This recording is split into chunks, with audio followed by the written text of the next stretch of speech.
你記住，一家用三姓人。吓，唔係啊嘛？老豆一個姓，老母一個姓，阿婆你又一個姓。如果家公一個姓，家婆一個姓，新抱一個姓，隨便一家人都三個姓啦，冇道理嘅。我話你知啦，三姓係三個關係，估唔到。吓，嗱，一個家庭當中，如果兩公婆係唔同姓嘅，咁生件叉燒出嚟，無論係跟老豆姓定係跟老母姓，咁一家三口都只係有兩個姓氏嘅啫。但係點解老祖宗會出現一家不容三姓呢一個講法呢？吓，嗱，其實呢度嘅三姓人並唔係話特指固定嘅三種姓氏，嚴格嚟講，應該係指三種關係至啱。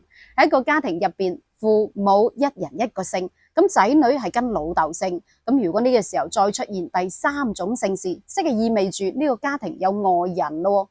咁呢一個外人不外乎兩種情況。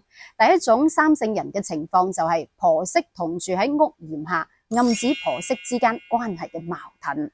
咁婆媳關係係自古以嚟嘅千古難題。嗱，呢一個難題涉及到好多方面嘅，譬如話喺一個家庭裏面，家婆同新抱一齊生活嘅，咁呢個家庭就會出現兩個女主人啦。正所謂一山不能藏二虎嘛。如果兩個女主人佢都想做揸 fit 人，想掌管屋企嘅大小事務嘅話，咁慢慢就會出現意見嘅矛盾，會有分歧啦。呢一個係當家嘅問題，究竟邊個當家，邊個話事咧？係咪？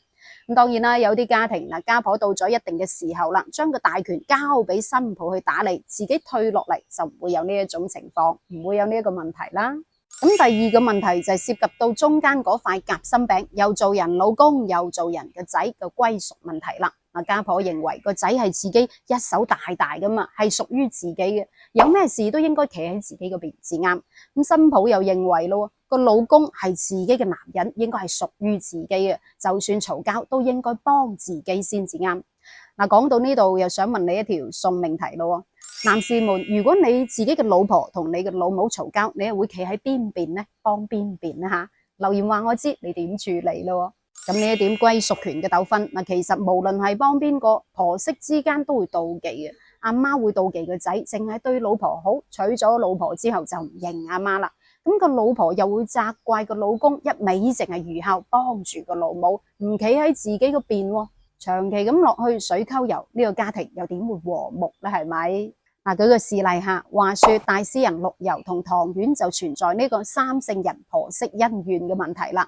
話說大詩人陸游堅持要娶自己青梅竹馬嘅表妹唐婉為妻，但係陸游嘅阿媽經常就為難呢個新抱唐婉，咁最後仲以陸游前程仕途為理由，逼個仔休妻啊，真係陰公豬咯。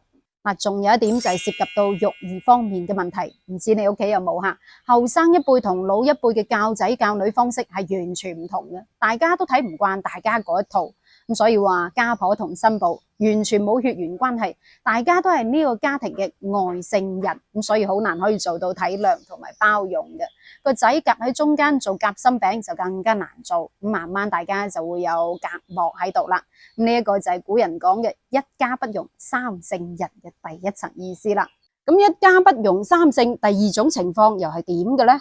我話你知啦，結兩次婚呢一家庭嘅啦。哦，咁一家不容三姓嘅第二種情況就係二婚嘅家庭啦，即係話重組家庭嘅父親母親出現第三個姓氏，咁有可能係喺佢哋重組家庭之前就已經有自己嘅細佬哥，女方嘅細佬哥跟翻前夫姓。嗱，譬如話阿嬌姓李，佢同前夫所生嘅仔就姓張，現任老公就姓黃。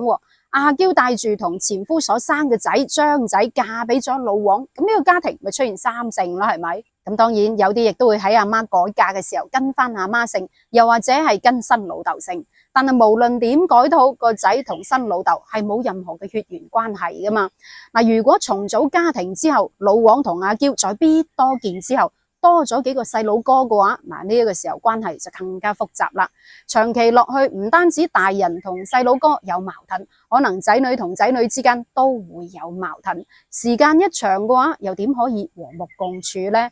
呢一個亦都係古人總結出嚟嘅一家不容三姓嘅第二種情況。咁點搞呢？點處理呢？吓？咁古人就諗咗個計仔咯，就係樹大分差，人多分家。咁分家亦都係解決家庭矛盾嘅其中一個問題。分家嘅話見少啲，可能感情亦都會好啲啊。不過凡事無絕對，亦都唔可以話一竹篙打死晒一船人嘅。咁有啲婆媳關係亦都可以相處得好好，和睦共處，重組家庭都可以好幸福噶嘛，係咪？難得可以成為一家人，都係緣分。一家人好應該要多啲包容，多啲理解，多啲溝通。作為新抱嘅，唔好淨係諗住家婆唔好嘅一面，要多啲諗佢好嘅一面。咁身為人家婆嘅，亦都唔好話成日要揸 fit，少啲插手仔新抱嘅事，咁先可以和諧幸福噶嘛，係咪？嗱，今期暫時分享住咁多，咁你對於呢句一家不容三姓又有咩見解呢？你屋企有邊三姓人呢？